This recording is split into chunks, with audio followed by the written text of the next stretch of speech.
So, today, financial analysis for testing laboratories. We've decided to include this topic because whilst, of course, it is important that a laboratory uses the right methods, that you use accredited methodologies with all of the attendant requirements to ensure that the results are valid and reliable. Unless you take care of the sustainability of the laboratory so that it can continue to provide testing services in the longer term, then of course the whole thing becomes a pointless exercise if you cannot sustain the financial and economic viability of the laboratory. So we're aware that many laboratories typically may receive equipment from governments or donors because that's what they say they need, but nobody really thinks about the longer term, how to sustain the operation. Because it's not just a question of having the right equipment, it's the question of having budgets to be able to continue operating it in an effective way. So it's very important that if you are in a position where you are building up a laboratory capacity, trying to decide what equipment you should have, comparing different methods, comparing different equipment, that you have some understanding of the financial aspects. And in detail, the reasons for financial analysis, it allows you to set prices because you have to be able to at least have in mind the cost of the operation, the price that you're going to charge to clients. Even if the client is another branch of government or part of the same organization, there has to be some consideration of the economics. You have to know if your laboratory is financially sustainable. Can you maintain the full range of tests that that clients say? Because if somebody asks you, oh, can you analyze this? Doesn't necessarily mean you have to be able to. You can say, no, we don't do that parameter, you have to go somewhere else.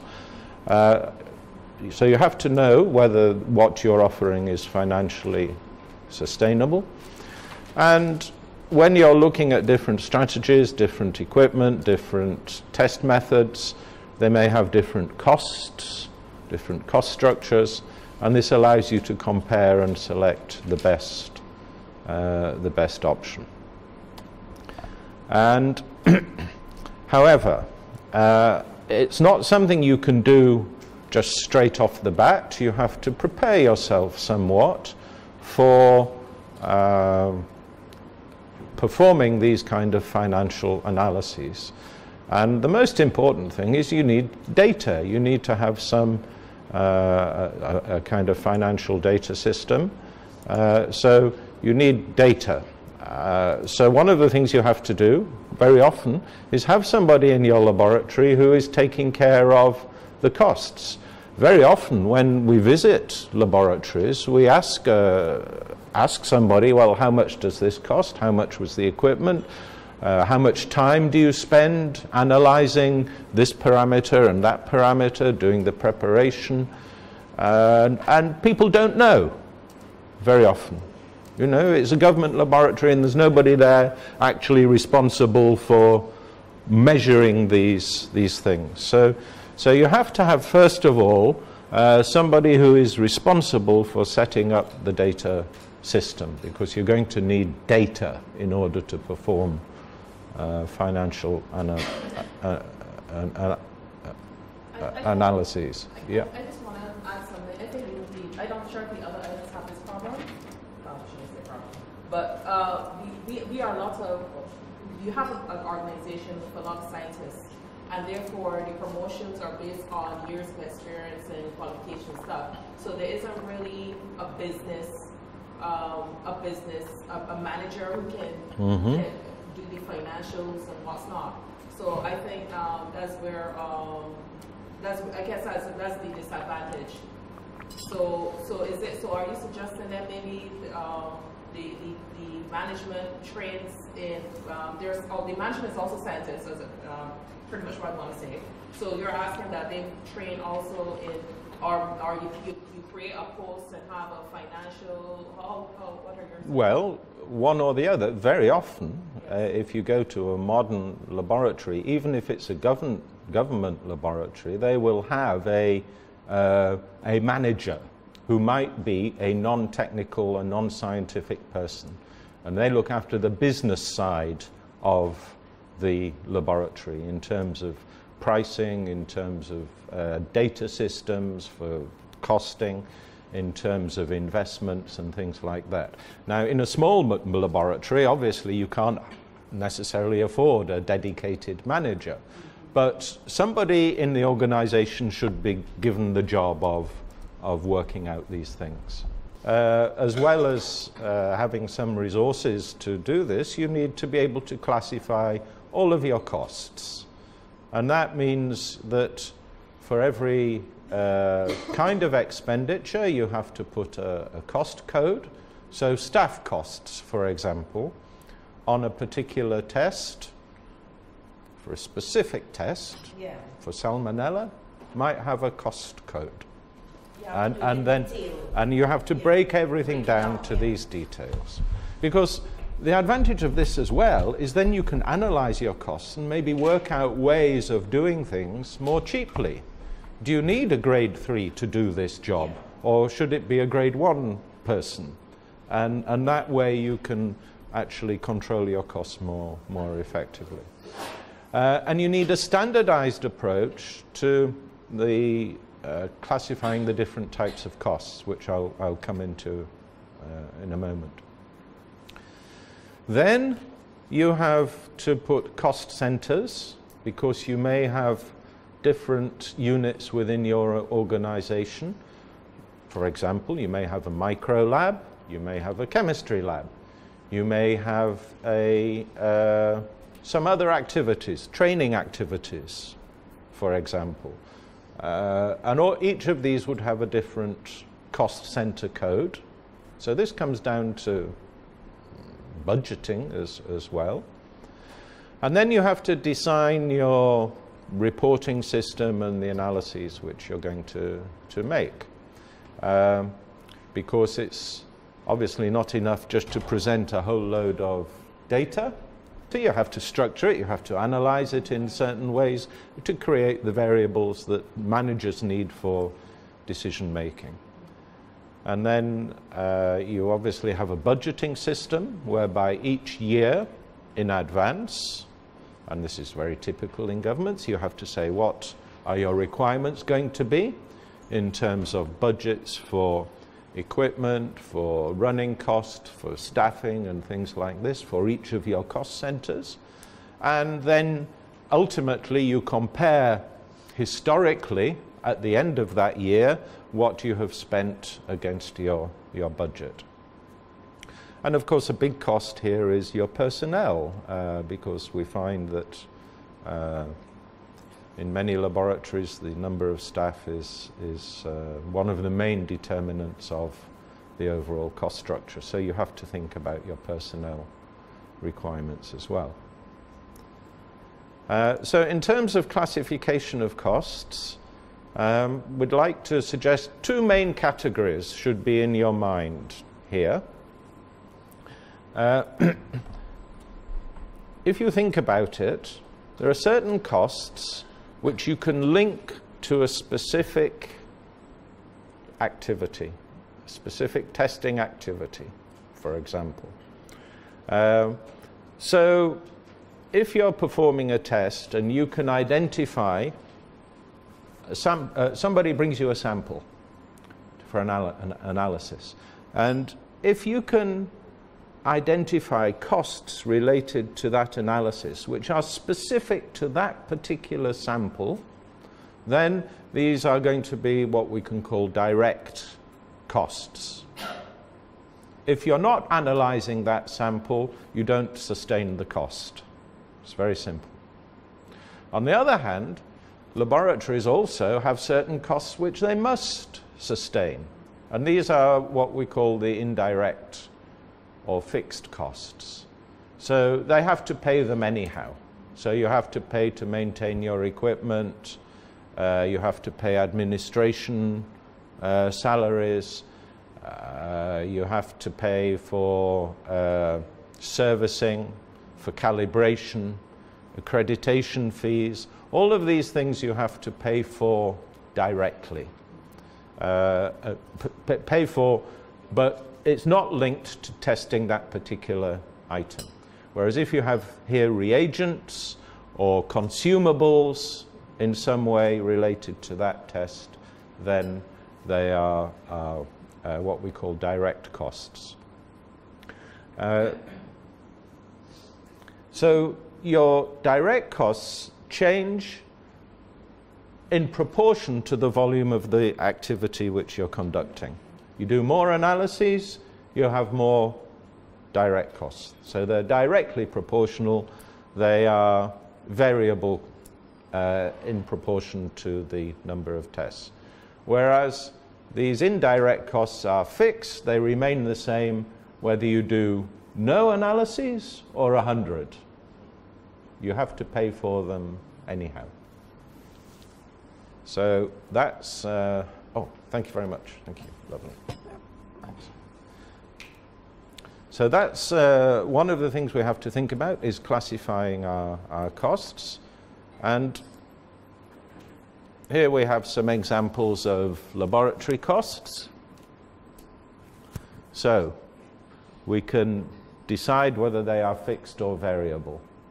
You can suggest, do you think a salary of somebody working on the bench is a fixed cost or a variable cost? Fixed. Yeah. So you have to pay them. Whether they're reading the newspaper because there's no work that day, or working like hell because they've got more samples they know what to do with, you've still got to pay them the same. So that's going to be a fixed cost. Lunch allowances. In relation to number of tests. Fixed, yeah. You've got to, if you're giving lunch allowances, you're okay. You don't get it, but some places they give it. Sample reception salaries, fixed. Conference attendances for staff.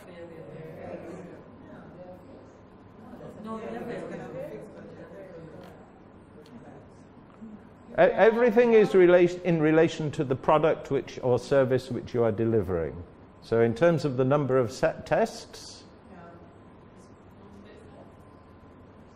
there's a fixed cost, yeah. Salaries of cleaning staff, fixed. You have to pay it. Reagents, variable. The more tests you do, the more reagents you use. Accreditation fees, fixed. You have to pay them. Calibration of your balances, fixed. Glassware. Well,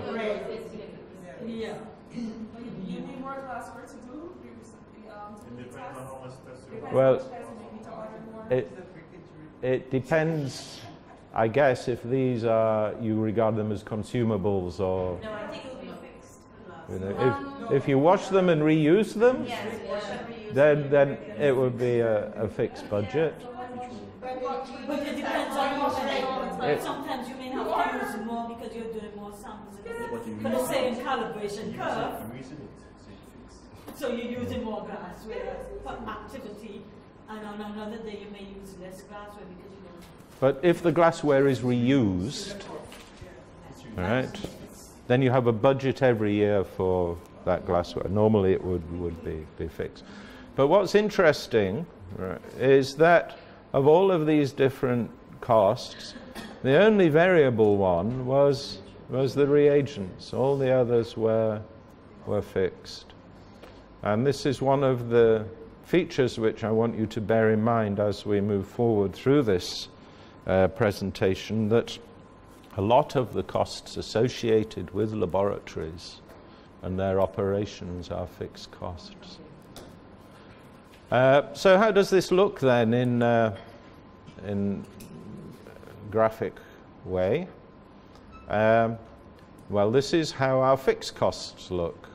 So whether we say number of units produced, it can be number of services delivered, number of tests done, it doesn't matter. But more or less, we find that this does not vary based on the numbers which we produce, the number of tests which we do. So that is your fixed costs. Then you have your variable costs. So if you do zero activity, you have zero cost, and this line goes up in proportion to the actual cost of your operation. But of course, your overall costs are a combination of both your fixed costs and your variable costs. You see, so here your fixed costs are here, and of course your variable costs will increase proportionally from that. So this represents how your overall cost structure looks based on the number of units produced, and it's the sum of your fixed costs, you remember the straight line there, and your variable costs. It's also important to mention that sometimes our fixed costs can be stepped. You know, if you have one scientist, one analyst working in a laboratory, and they're undertaking a number of tests every week, suppose they can do 100 tests every week, but then you get busier and you have a demand for 150 tests a week, well, you have to recruit another analyst. So although it's a fixed cost, it is a fixed cost for a certain volume of activity. As you get more than that volume of activity, your fixed cost jumps up by an amount to a higher level. So this is what we call a stepped cost. So this would represent the situation in a laboratory, for example. And it's an important part of this question that you mentioned about you know, the numbers of staff and the grades and things like that, to be able to understand the relationship between the numbers of staff and their capacities in relation to the numbers of tests which they can perform. What is the capacity of your existing setup in terms of numbers of different kinds of tests? Because that will help you to understand this relationship between cost and number of tests performed. So that's on the cost side. And then on the other side, of course, you have your income generated by the laboratory. Now, even if you are performing tests on behalf of another part of your own organization or another part of government, you should still have in mind a price which is nominally received by the laboratory for the purposes of financial analysis. Now, of course, if you're providing services on a commercial basis to external clients, most laboratories have a price list, and it says, you know, salmonella test so much, heavy metals so much, etc., etc. And this is the price. But even if you're not charging commercial rates, if you're, like I say, working with other parts of government or even within the same organization. There is a concept called transfer pricing, where if one part of an organization takes a service or a product from another part of the same organization, there is a nominal price which is charged. And this needs also to be accounted for in the internal budgeting. And this is where I think in the organization of laboratories and the relationship between the testing function and the inspection function, it's worthwhile regarding these things as separate activities and then trying to work out how they should relate to each other financially in this relationship.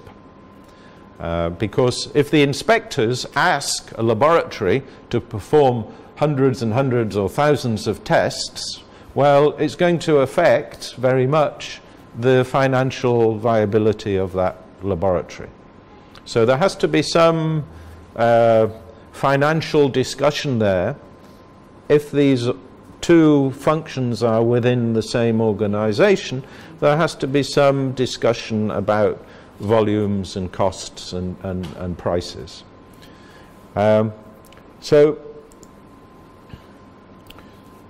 as part of that, then, the laboratory can determine its costs, its revenues, and nominally its operating profit.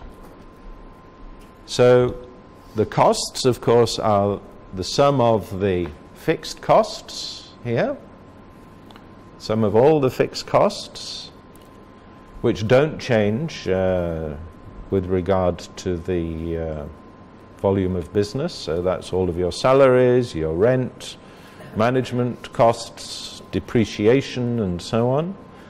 You have your variable costs for a given volume of business, all of your materials, reagents, the direct costs of analysis for a given level of activity, and the sum of those two is the total cost.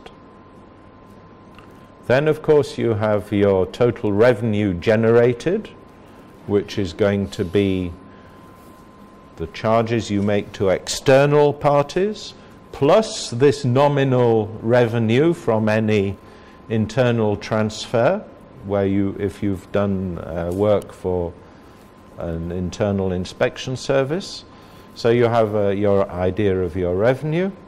And of course then you have your profit, which is your revenue less your total costs. And I think everybody here is from public service, and sometimes we get asked, well, you know, we're not a private sector laboratory, therefore this doesn't really affect us. But in fact it does, because everybody is limited at the end of the day by the financial resources which are available to you. And you need to make decisions based on good financial decision-making principles. I think the problem is getting the other government departments to pay for the people. Well, there are ways of doing this. There are ways of doing this. Because very often what will happen, I think, is that your minister, will say, well, it's your job to analyze the tests for this inspection service. Fine. You can say, okay, well, for the budget you give us, we can do this many of these kinds of tests, this many of these kinds of tests, and this many of these kinds of tests. And then you allocate them to the various users, and this can even be down to the level of individual inspectors. You know, so I, as an inspector, could have a voucher, if you like, or a set of vouchers for, you know, 100 E. coli tests a year, or 10 heavy metals. And then it's my job as the risk manager to determine how best to spend that testing resource to maximize the efficiency of controls which I do. And I have the voucher, and every time, or it's recorded, and every time we send a sample to the laboratory, then it's ticked off my budget. So there are ways to do this, even though if I'm in government, I don't come and put money into the laboratory, but we can somehow, we have to find a way of restricting the level of activity to fit within the resources which are available. Yes, please. On the clinical side of it, it is a strain for on the medical lab to be carrying out public health functions. And now we are trying to get the minister, PS, to commit to having a special budget, to finance what is extra, because really putting a strain on the supply. Exactly. And your resources are not limitless, and the risk is that if you don't get this relationship right, the testing service can consume all of the resources on things which are maybe not so important for sanitary controls. The advantage of saying to the users of the service, of your services, look, you have a limited number of different kinds of tests available.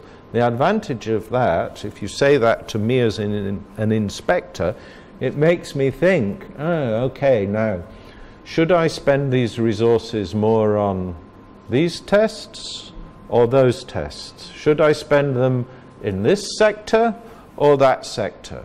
Where are the priorities?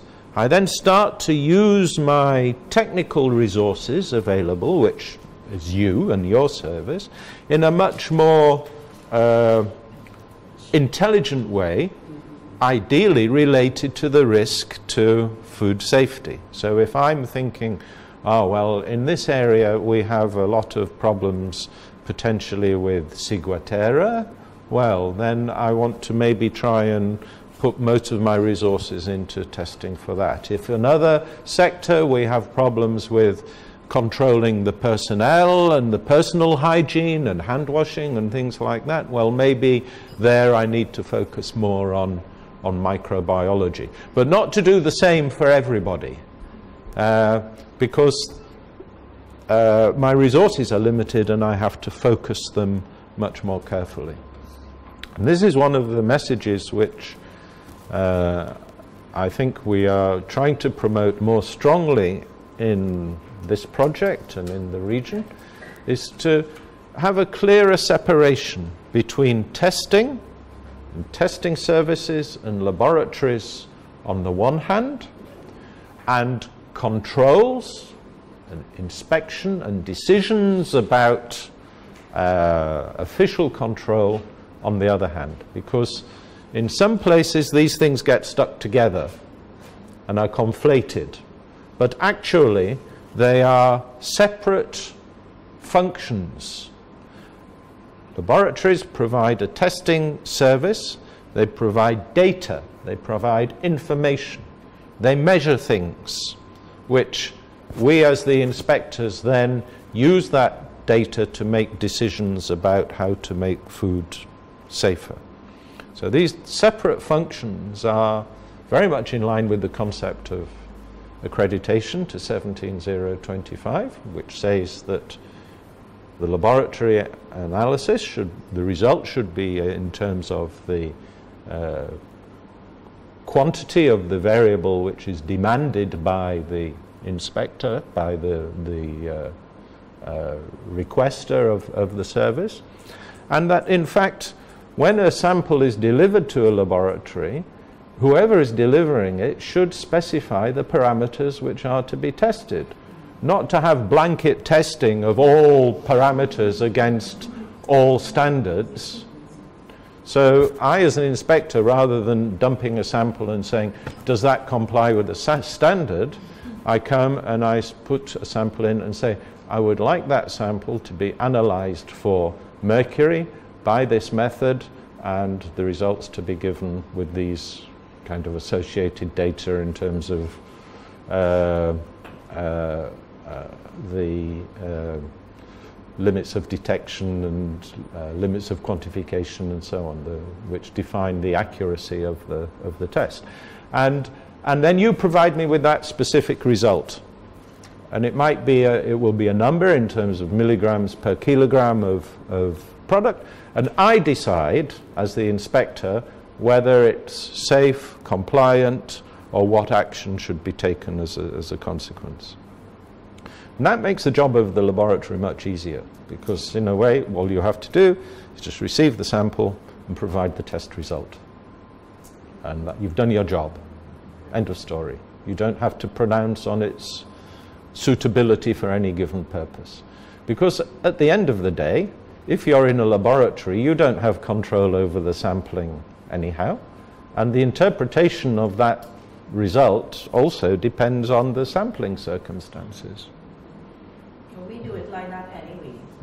Good. In the sense that we just provide the results and submit it to the inspectors, and then they have the final say with regard to putting the food underneath if the sample is accepted based on the food and drug act. Yeah, fine. And that is as it should be. Of course, you can be asked to provide a professional opinion, which they can do. Yes. And that's also provided for in the ISO standard. But this, in order to function correctly, you also need to have these kind of financial arrangements as well. So just to give a little example here, because when we have our costs on the one hand and we have our revenues on the other, we can then start to look at how these things relate to each other. So if we have a test, or a series of tests, where our average cost of test to us, in terms of variable cost, is say $375. We have a selling price of $1,875, and we have fixed costs of $5 million a year. Okay, this is big laboratory, but the principle is the same. Then we can work out for different levels of activity what are our fixed costs. Well, the fixed costs don't change, because they're fixed costs. So they remain at $5 million, whatever our level of activity. Well, if we are doing 1,000 tests, well, our variable costs are 1,000 times 375, so they're $375,000. So our total cost is the sum of those two, okay? And we've sold those 1,000 tests at $1,875 each. So our income is $1,875,000.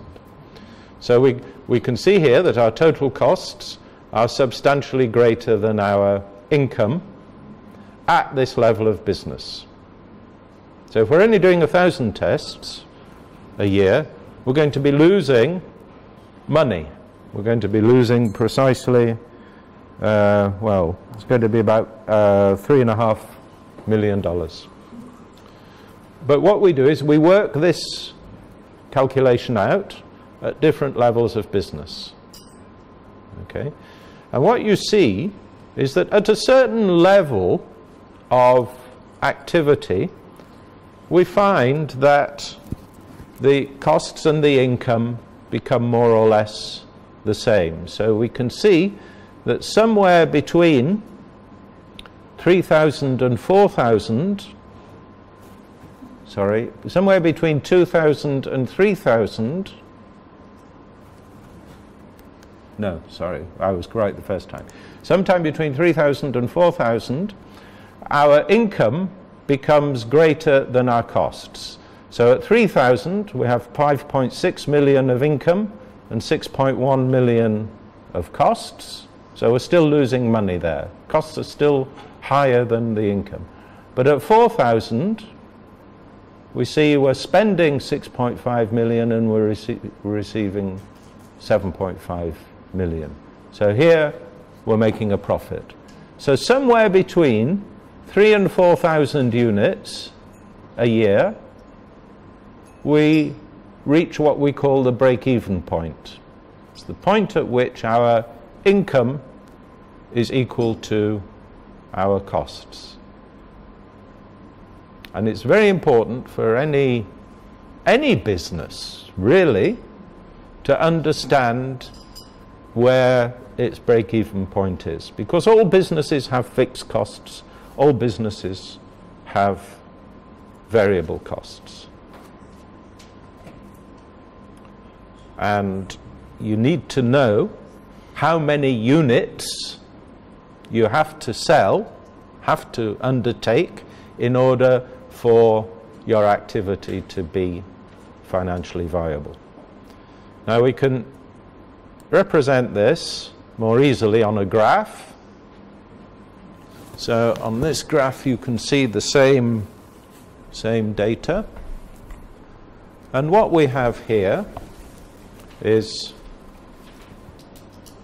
this is money, this is the amount of money on the vertical axis, and on the horizontal axis the number of samples tested, times 10. So we have a fixed cost, which, as we indicated, was 5 million. Okay? So this is our fixed cost, this blue line here. Okay? Then, on top of the fixed costs, we have to add our variable costs. Well, our variable costs work out at 375 per unit. And that starts from here. So this red line here represents the variable cost at different levels of business activity. Okay? So our total cost is indicated by the red line. So if we don't do any business, then we still have that 5 million to pay for. If we do 600, or if we do 6,000, we have an extra 2.25 million. So that's represented here. Then, from the point of origin, we can plot our revenues. Okay? If we sell nothing, we get nothing. Mathematics, pure mathematics. Yeah, it's very high level, intellectually challenging. Yeah, it's obvious, huh? You sell nothing, you get nothing. But you sell one, you get 1,875. Sell one test kit. Yeah, you get 1,875, and so on. You sell 100, you get proportionally more. So this goes up in proportion to the price, and at a certain point here, your income is equal to your costs. And this is your break-even point. Okay? So here, like we said, it's somewhere between 3,000 and 4,000, and in fact it works out to be about I think it was about 3,200 or so, between 3,000 or 4,000.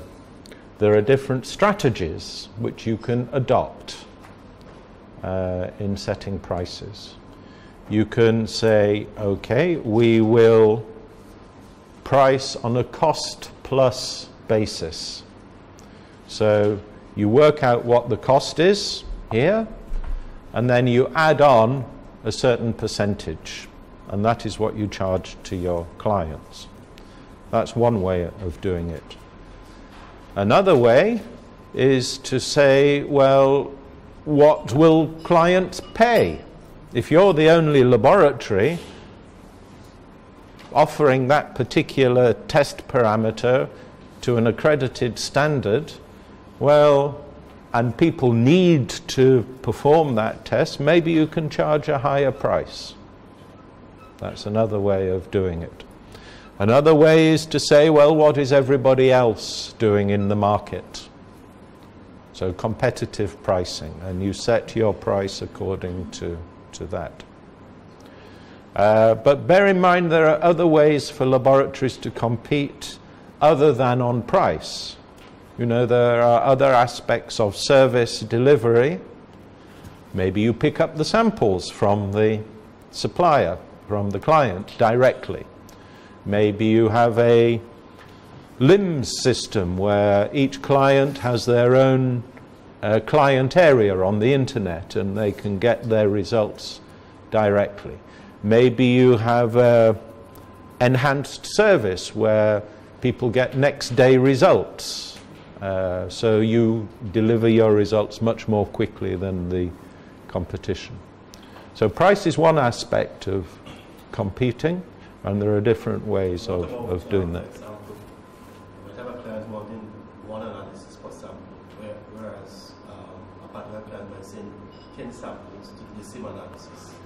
Yeah, you can do discounts for bulk purchase. Very often clients don't want to be buying one test from one laboratory and another test from another. It's inconvenient. So they will come to you and they will sign a contract with you for a year, for example, for all of their testing requirements. And you will price that, you'll negotiate a price, even if you are then subcontracting some of those tests to other laboratories, because they don't want to be bothered with that, you know, and that's a very common situation indeed. Okay, so break-even analysis, it's very useful because it answers that basic question: what is the minimum level of business which we need to do for this activity to be viable? And you know, if you have expensive tests, if you have which use expensive equipment and expensive scientists and are costly to accredit and so on, but the demand for these tests is maybe only 1 or 2 samples a year, apart from the technical unfeasibility of maintaining a good quality of result, you also have the financial unfeasibility that it's not worth bothering. So there you have to say to your client, sorry, we can't do this test, you have to go elsewhere. So it allows you to determine that minimum level of business. And also then, if you are setting prices, whatever your strategy of pricing is, at least you know what it's costing you, and you can work from there, because for sure you shouldn't be setting prices which are less than what it costs you, because that way you run your laboratory down. So you can ensure that your pricing is set at a financially viable level. Yes.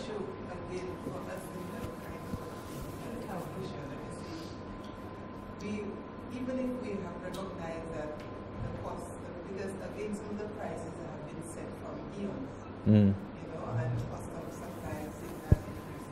But politically they cannot change the prices because that's a vote. So you disturb the political planning. So this is a problem we face. We know it is not the lab is not viable because the prices need to change and on the dynamics.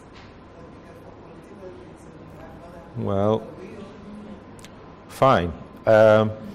In that case, and that's acceptable, providing that the politicians allocate the budget. If they want to subsidise testing, fine. I mean, that's a political decision. Yeah, if they want the sector to have a benefit of cheaper tests by subsidising, they're fine. However, it's an economic reality that you can't get something for nothing. Yeah, and if that's what your minister is demanding, somebody has to have that conversation. Yeah, I mean, it's simple economics. Either you charge the price, it costs so much to operate the test. So you either get that money from the client who's performing the test, demanding the test, or you have a budgetary allocation to cover the costs. It has to be one or the other. But how would you deal in a situation like, for example, you set a law, or you make a law to say that whatever is coming, whatever food is coming in must be tested. This is a law. This is a requirement. If you just said something, I just did,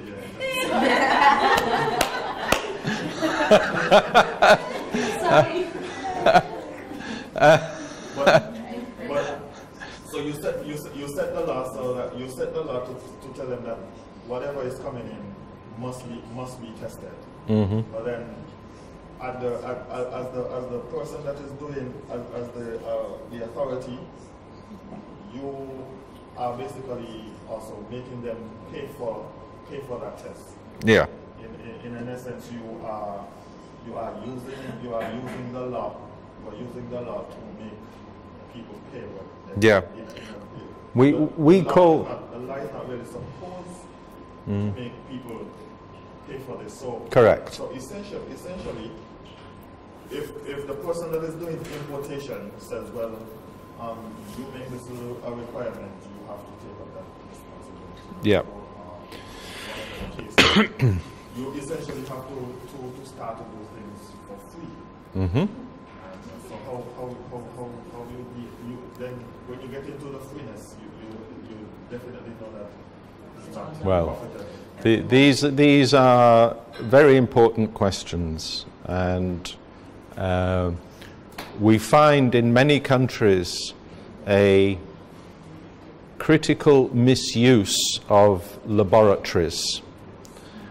And it happens particularly when you find a laboratory which is integrated within a regulatory body, within a competent authority. And you find that, of course, laboratories are expensive pieces of equipment to run. And maybe they are overinvested. Maybe donors have given nice, expensive equipment. And then people start to think, my goodness, we're going to need lots of money to operate this equipment, because the volume of business might not be sufficient to justify it. So what do? I know we'll make it obligatory for the private sector to pay for these tests to be done. We will use our powers of certification to drive business into the laboratory. All right? We call it a lawfully sanctioned extortion racket. That is a lot. Right? Lawfully sanctioned because it is indeed in the regulations. Extortion because the business operator has no chance except to pay it. And a racket because all it does is sustain these unsustainable laboratories.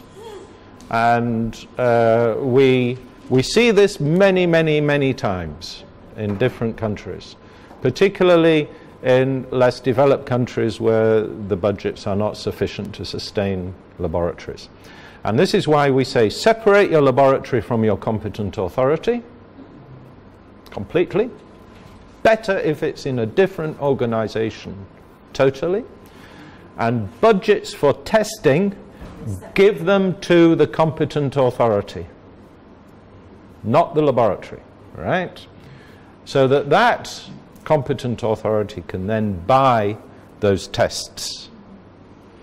And what that means, it introduces market forces to this whole thing, basically.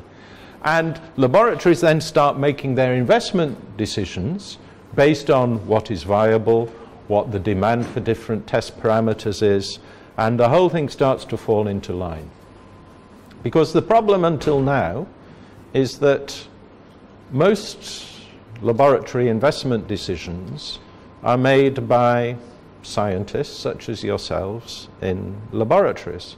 And of course, if I come and ask you, what do you need? You're going to tell me, yeah, I need GLC MSMS, I want an HPLC, I need new columns, and, you know, fine. You'll tell me, you'll say that. But in fact, the question that we should be asking is of the competent authorities responsible for control, how many test parameters do you need for this, this variable, this food safety variable, per year? And then try to put the power to buy those tests within their hands. And that's the issue. Because then, I as an inspector, I have a fixed resource. I have a budget for testing. In that situation which you've just mentioned about imports, I'm not going to test everything that comes in. You know, if I see a can of Coca-Cola, for example, coming from Puerto Rico, well, what's the risk of that? You know, what's the point of me taking a sample and testing that? The chances of something damaging arising in that product are minimal. But if I see a consignment of reef fish coming from a region of the Caribbean where I know there is a ciguatera hazard, or if I see that you know, because I'm keyed into the international alert system, I see that milk powders from China are coming in and may be contaminated with melamine, then I focus my sampling and testing on the things that are going to truly represent risks to the consumers I'm due to protect. And the idea of sampling and testing everything that comes into a country is nonsense. I mean, it's so you focus on certain things that come into your country, especially. Yeah, this is risk, the risk-based approach. This is risk analysis, which is your combination of risk assessment, risk communication, and risk management. And but then there are many things that are made in your own country. You should control those equally. Because the bulk of our analyses are those products that are made within our country. The same principle applies. Okay. Use a risk-based approach. So you still try to focus on the ones that are... You see, you cannot control everything all of the time in life. It's impossible. You know, in general life as well as in this particular circumstance. So you have to choose. As an official control body, as an inspector, you have to choose what you want to control. So you control the things that represent the greatest hazards in terms of their severity of hazard, combined with the frequency of their likelihood of occurrence. And there's a little matrix you can draw. Which you use to assess where your risks lie. You may also then, over time, take into account specific rates of compliance of particular enterprises, because some business operators will be more compliant than others.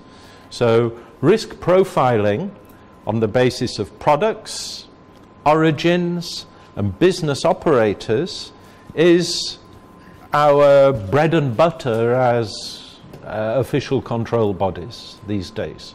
I agree.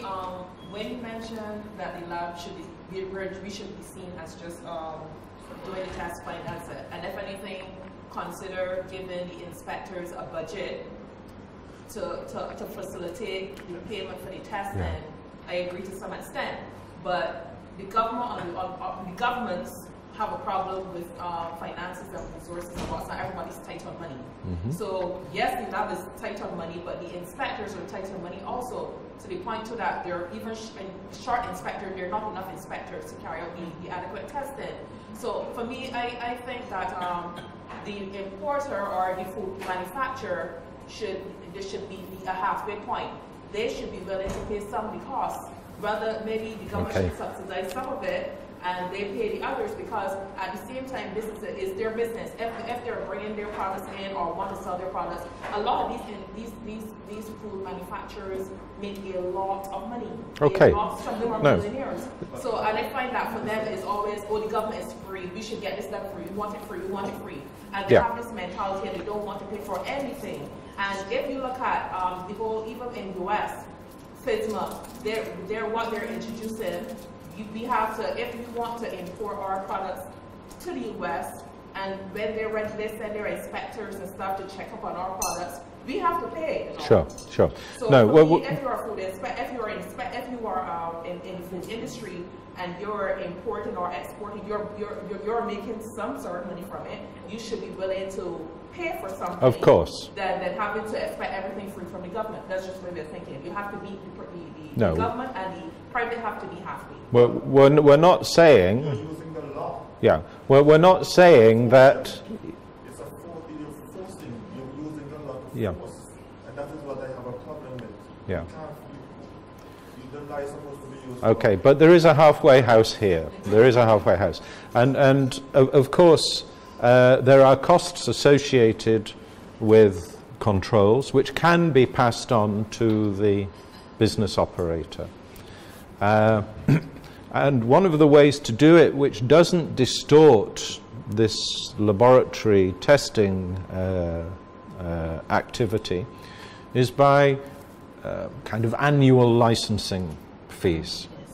So you can say, okay, you are a high-risk business, however you classify a food business as high risk. If it's importing, in Europe we classify products of animal origin generally as higher risk, because you find that that's mostly the case. But it's not exclusively, because you have things like aflatoxins and so on in plant products. But however you define your high risk business, you say to them, okay, because you're high risk, we are going to have to apply a higher level of control to your activity. And therefore, you should have to pay proportionate to that compared to somebody who operates a low-risk business. So you can have annual approval fees or licensing fees.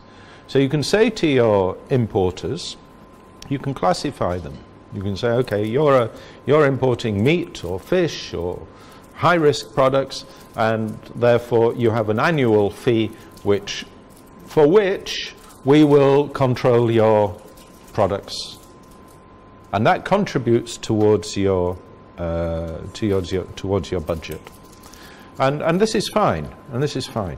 What we find, though, is that sometimes government sees this as a Ministry of Finance might think, we can get lots of money out of business operators. And we find that very often it's almost impossible to run a fully costed operation where the private sector pays the full cost of official controls, because that prices them out of the market. You end up putting people out of business. And you're quite correct that you have to be careful that you don't put so many costs on business operators that they go elsewhere. Because who pays in the end? Your consumers in the end. Yeah. But you see, risk management can deal with that, because every single product has a code. It has a harmonized system code. Then, based on the code, based on its origin, whether it's a country or even an individual supplier, an individual company, you can determine the risk associated with that consignment.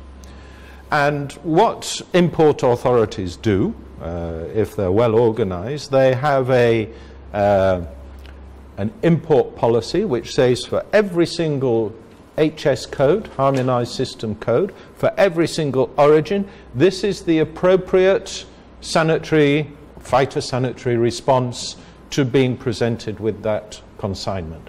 And very often you can integrate this with your custom software, with your IICA custom software. And you have a traffic light system, green, which means it enters with no checks.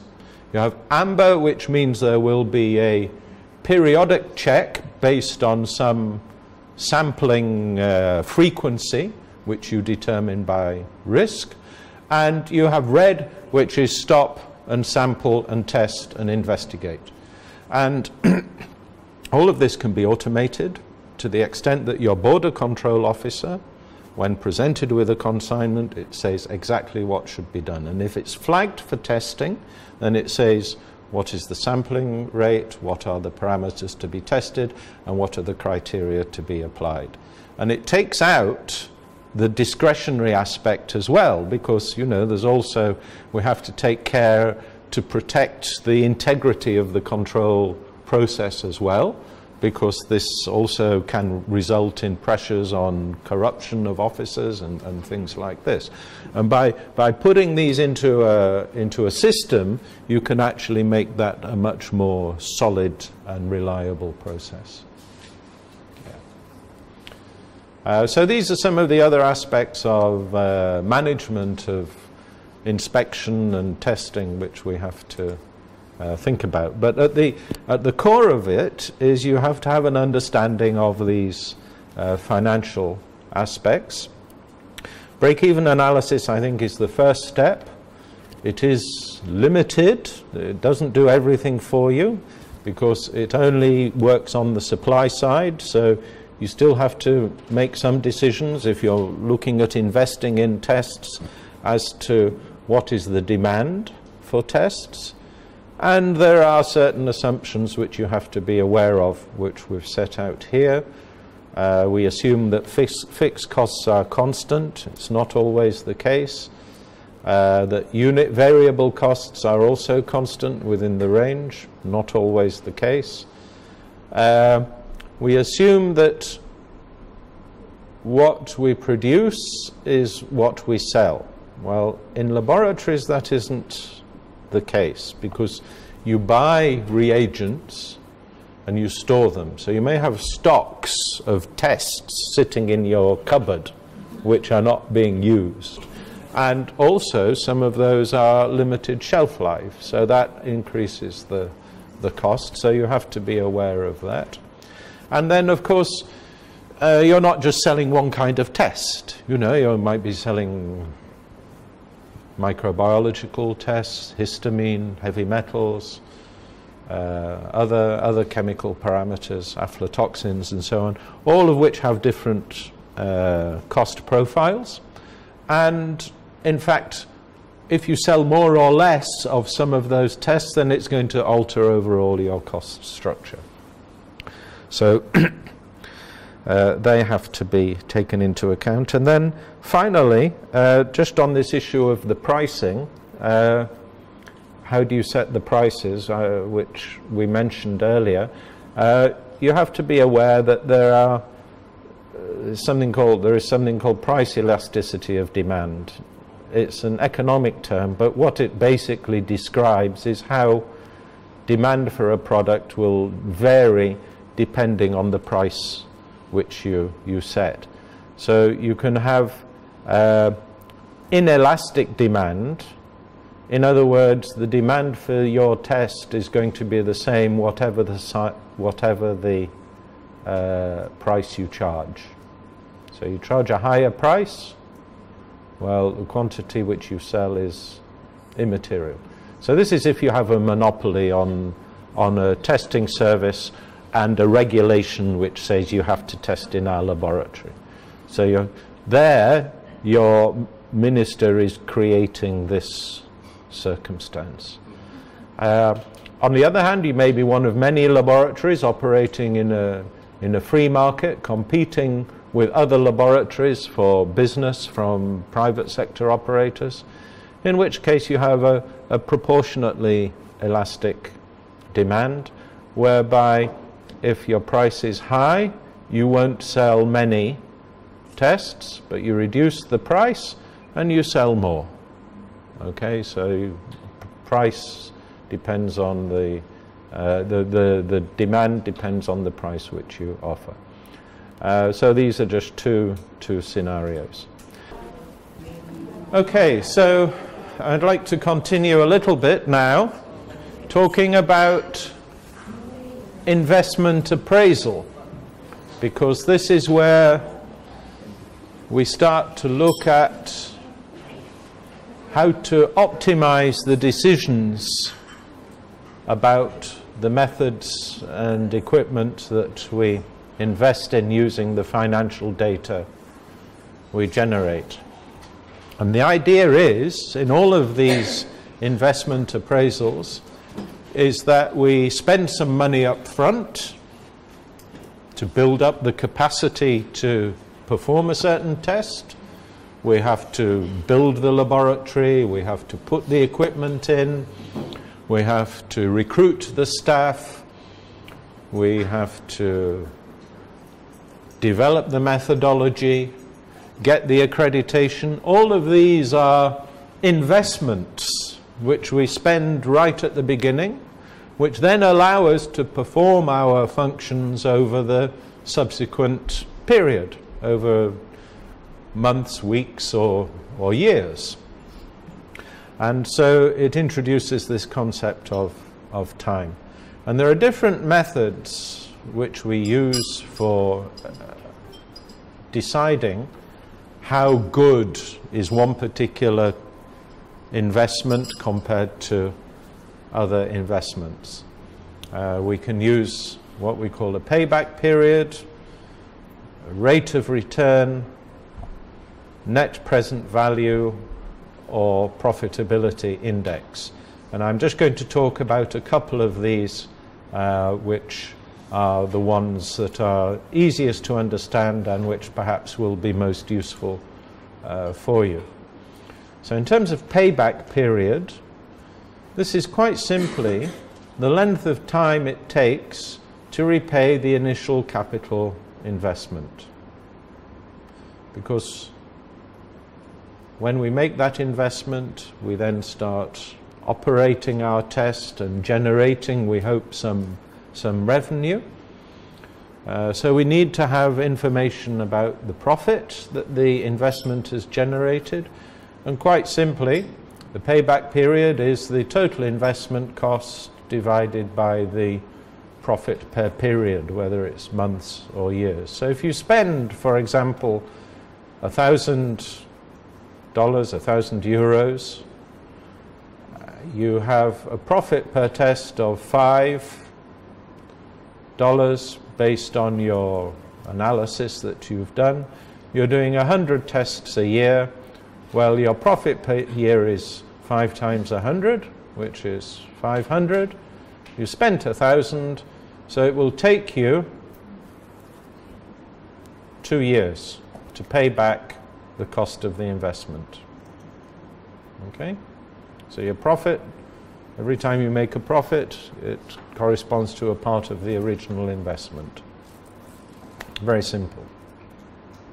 And it's one way of assessing how effective an investment is.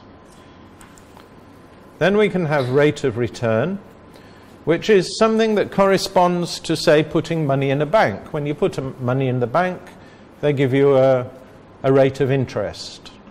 Not very much these days, but in theory, they might give you 1% or 2% a year in a savings account.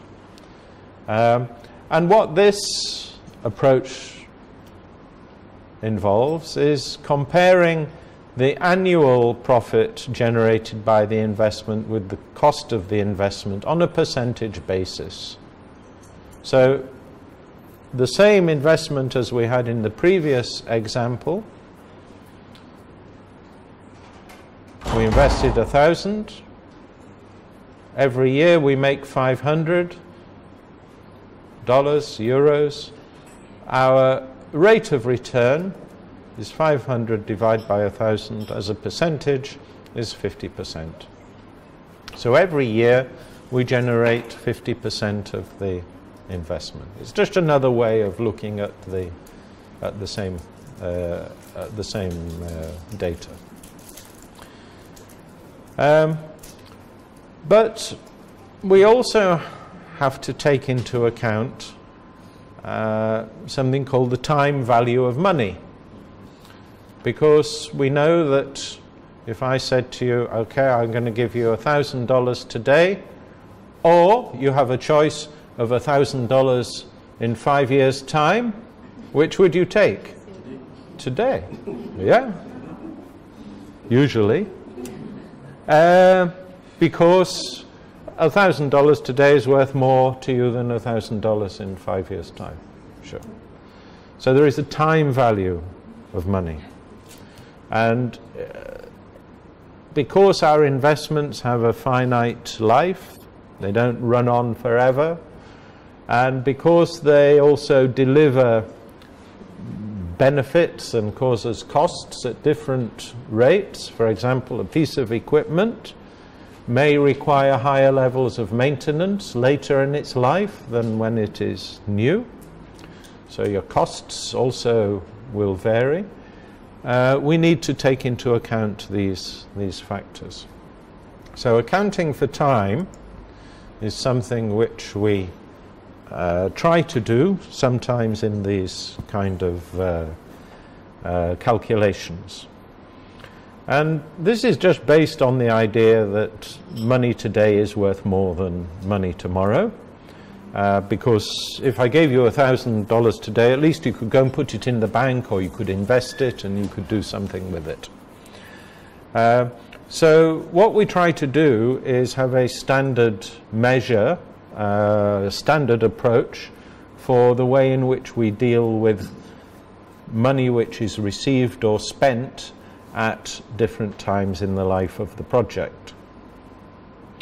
And this allows us to make a more accurate assessment when we're comparing costs. So there are two approaches. We can look at the future value of money which we invest today, or we can look at the present value of money which we receive or spend in the future. So if we take an example, two options, 10,000 today or 10,000 in 3 years' time at a rate of interest, how do these compare? Well, there are a couple of equations. You don't need to bother too much with these because there are data tables which we can use to help us work these things out. But basically, you can use these equations to determine the future value of any amount which is provided today, or the present value of any future amount which is received. These are essentially the same equation, the same relationship, but just expressed in different ways. To make it a little bit more simple, in this is the example. So today, if you had $1,000 and we use a discount rate of 10%, in 1 year that's worth $11,000. Okay? It's increased by 10% in 1 year. In year 2 it's worth $12,100. In other words, that plus 10%. 10% is $1,100. So it goes up by $1,100. These are compounded. So your rates are applied to the amount on each year. And after 3 years, that's worth $13,310 at a 10% rate of interest. So this is the choice. If I said to you, do you want 10,000 now or 10,000 in 3 years' time? Well, this would be the difference. Your 10,000 now is actually worth that much in 3 years' time compared to that much which was the alternative offer. So we can see that, of course, this is the difference, quite a substantial difference. There is another way to look at this, and this is looking at the net present value of 10,000 given in 3 years' time. So we start with the 10,000 and we discount it every year by 10%. But of course it's a different calculation, because what we're saying there is what would be the amount which, if it was raised by 10%, would give us this amount. So in fact it's $9,090.999 in year 2. In year 1 that would be 8,200, and today 7,500. So what this is saying is that if we started with $7,513 and invested it at 10% over 3 years, we would end up with 10,000 in cash. So in comparing these two investment options, we can either do it on today's basis, in other words net present values, or we can do it on the basis of 3 years, which would be the future value. It doesn't matter as long as you stick to a constant method. And you can see that on a net present value, this offer of option A is about $2,500 or so better than option B, or if you do it on a future value, it's about $3,300 better. Either way, you can easily see that option A is the better option. It's just different ways of accounting for the time value of money. And this is known as discounted cash flow methods, and it's a standard financial method. And rather than working out these equations all the time, we have in fact tables. I'm not sure if I have a, yeah, where you have discount tables where these factors are already expressed to you. So this is just an example to hand round. The standard tables, you can get them from the internet without any difficulty. They're just tables of numbers, like, for example, when you were at school with logbooks. Do you remember? Is anyone old enough to have logbooks at school other than me and Graham? Rather than calculators? You still use them. Good, good. As they should.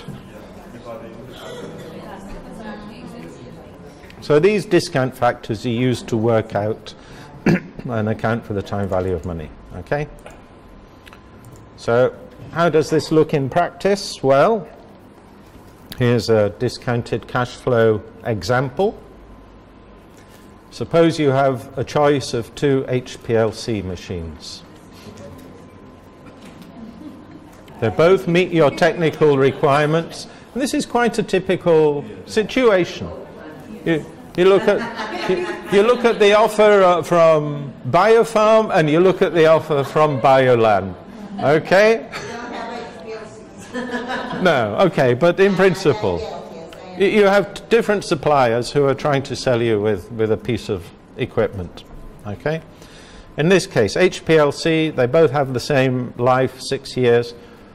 Model A is going to cost you 15,000, but it has lower operating costs and therefore gives you a higher annual profit. Okay? It's going to yield you a net profit of 3,500 a year.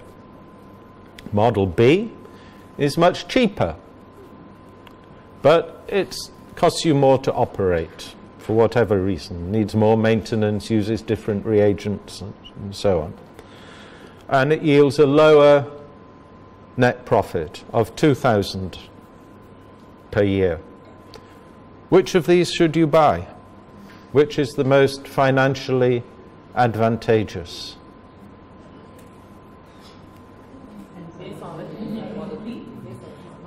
Well, based on anything. I mean, it's yeah.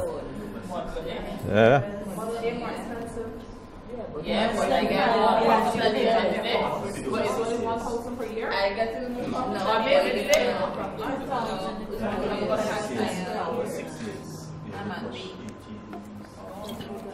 it's over 6 years. Yeah.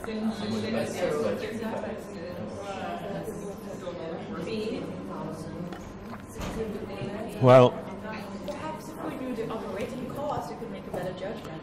Well, you don't need the operating cost because you know the profit. Okay? The profit is the difference between the operating cost and the income. So there's only two pieces of information you need to know here. Is the profit and the original cost, but you have to take into account the time value of the money.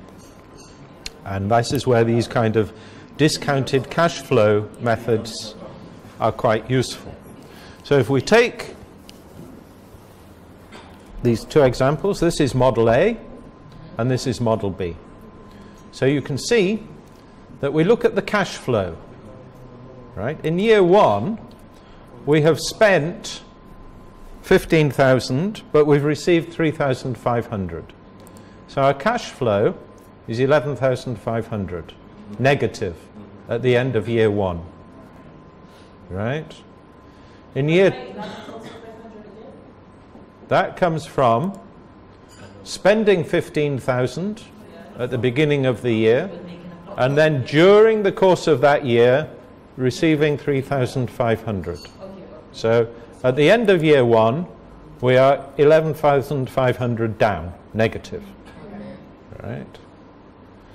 Now, that's the end of year one. We can look in our table, and after 1 year, we know that at a discounted rate of 5%, and we're just taking this as a nominal rate, maybe we've borrowed the money at 5%, for example. Or our government has borrowed the money at 5%. So we put a discount rate, and you can find that in the table, 5% after 1 year. This actual value is, at present value, is 10,948. We're down. But then we do the same for the cash flow on each year. So in year two, we receive 3,500. That's discounted at a higher rate because it's 2 years down the line. So it's actually worth less, a bit more, a bit less than 3,500. In fact, it's 3,175 at present value. And we do that for each year of the investment. And so we know that our cash flow at present values in year one is this, year two is this, and so on and so on. And we can add them all up. And we know then that Model A gives us a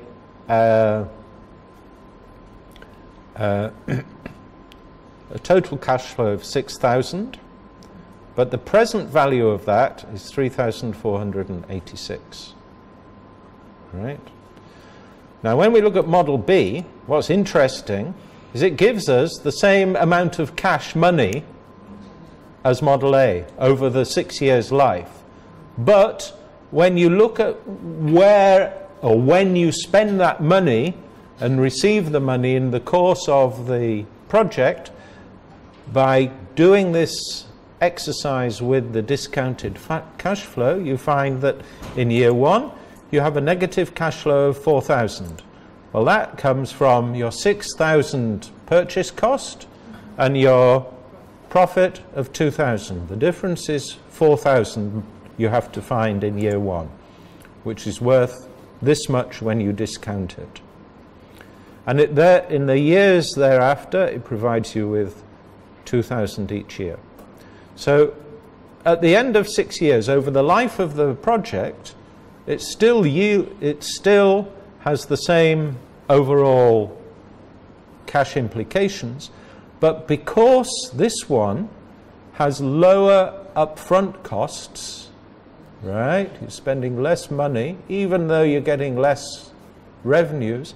When you compare the present values, you find that Model B has a higher net present value because of the discounted cash flow aspects, even though at the end of the day you end up with 6,000 in the bank with both models. Okay, so in this scenario, your Model B would provide you with the optimal solution. And this is why taking into account the time value of money becomes quite important in these investment decisions. So the discount factor, I noticed you have 5, so the discount factor varies, or based on if it does based on what? Yeah, the discount factor is something in your choice. You can choose any factor you want. It might be related to the cost of the money which you're obtaining. If you're taking a loan from the bank, then you would use the bank rate. You may have a standard discount factor which your organization applies to its investments for depreciation purposes, for example. So if your accountants say, yes, we depreciate all our investments at this rate, you could use that. So normally it wouldn't make much difference. You'd still see this difference between the investments. It's just the level of difference which would vary depending on the discount factor. Okay? So that's how we account for the time value of money. Just to mention the other measures, I don't want to go into too much detail with them. I mentioned the profitability index, which is your net present value as a percentage of your initial investment. In other words, net present value as a percentage of, which would be here 3,486, as a percentage of your original price, 15,000. In this example, we would see that Model A gives us a return of 23% and Model B 74%. Or internal rate of return, which is the discount rate which would make the net present value equal to 0. Okay, you might sometimes hear of accountants referring to an internal rate of return, and that is where you try to determine the discount factor which would result in this number at the bottom being 0. Okay, so you alter this so that this becomes 0, and at that point you can say that this is the internal rate of return. And in this example, of course, you get a higher rate of return from the best deal. So Model A is 16% and Model A 41%. It's worth mentioning that all of these functions are available in Excel, in the Excel spreadsheet. So you can actually program in net present value, internal rate of return, All of these financial functions are available as variables in Excel in their suite of statistical financial variables. I think the last thing to mention on this, because it is a consequence of the financial decisions you might make, is whether to make or buy tests. Make means you install your own capacity. Buy means you procure them outside. And quite simply, it depends on two factors. It depends on several factors, but two important factors: the strategic importance to your organization and your contribution to performance. In other words, can you make money out of it? Is it financially viable? So, if it's a very important test strategically, high-risk products with high risk of public health failures, for example, and it's a test which contributes significantly to your financial performance, in other words, it's highly viable for you to perform it, well, you invest in the methodology. If it conversely is of low importance and you're not going to make any money out of it, if it's an obscure variable which isn't very relevant to your public health sector, and it's one which might be very expensive to perform in low numbers, then you eliminate it from your portfolio of tests. You don't offer it at all. If, however, you find that it is of high strategic importance, but you don't want to undertake it yourself because it's not financially viable, you might create a partnership with another laboratory, maybe a regional laboratory or one outside your territory, so that you can offer that test, but you don't actually perform it as such. And this is not outsourcing as such, this is having some closer relationship, permanent, long-term relationship.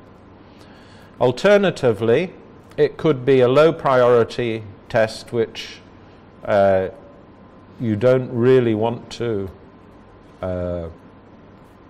perform because it's not very important for you strategically. But if it's quite profitable for somebody else to perform it, then you can just outsource it to whoever can offer that service. So these are essentially the strategic options which are available to laboratories when they're looking at how they may or may not serve particular needs or demands for different kinds of test. And this is what we call a make or buy decision. So in terms of building your in-house testing capacity, of course your costs have got to represent your investment costs, fixed costs, variable costs, risks. Can you actually sell enough tests to reach your break-even point? When we say risk here, we mean financial risk. And accounting also for time value of money over the period. And if you're going to buy from outsourcing, then of course you have to take into account the buy-in price and the selling price in order to be able to make sure you don't lose money on that transaction. And here there is zero financial risk because you're not making an upfront investment. You're just saying, okay, we're going to send the test to another competent laboratory. And what is the cost attached to that though? Well, you have some costs in terms of transport or administrative costs, and setting up that will cost something. And then there are other things such as these non-financial factors which you have to take into account. If you're outsourcing, you don't have control over what your subcontractor is doing. Well, you do. You have a subcontract with them, but you don't actually have that detailed level of technical control which you would have if it was one of your own staff members. You may have a degree of reputational risk there if they fail to perform their function correctly. Okay? So these are some of the decisions which many laboratories have to make at some stage in terms of determining what is the portfolio of tests which we are going to offer. Okay?